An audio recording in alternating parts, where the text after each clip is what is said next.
How is Jesus God if God cannot die? That's a really good question.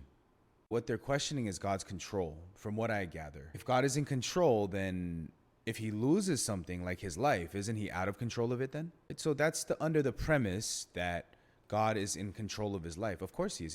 He's in control of everything. So if Jesus lost control of his life, doesn't that mean he lost control of something? And if God can't lose control of anything, then how does that work out? I'm sure that's kind of how it plays out, right?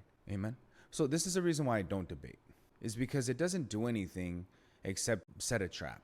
What people don't realize is Jesus didn't lose his life. He laid it down. He voluntarily entered, overpowered death. He, as it says in Galatians, as it says in Ephesians, he made an open triumph over it, because the person who has power over death is actually Satan in Hebrews 2:14. Difference between, God dying and God laying down his life. There are two different things.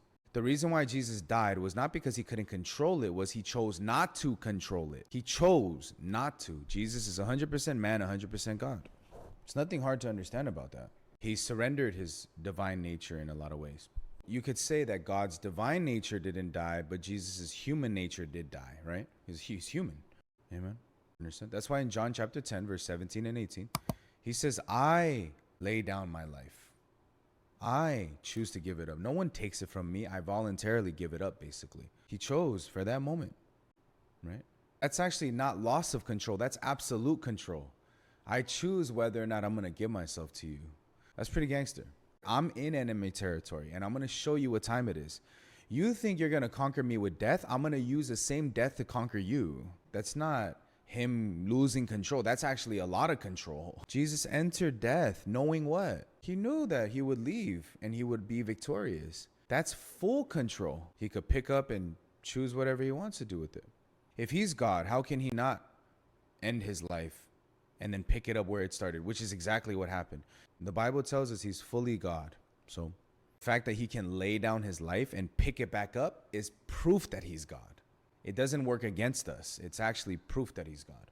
Only someone who's fully in control can choose death and walk out with life.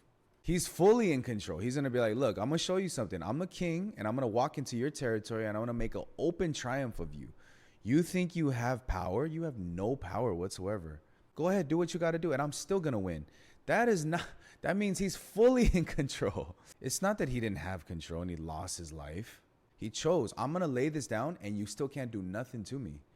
That's pretty, I don't know, man. To me, that's pretty G. It's not that God died. No way. No way. That's why he defeats death. Amen. Amen.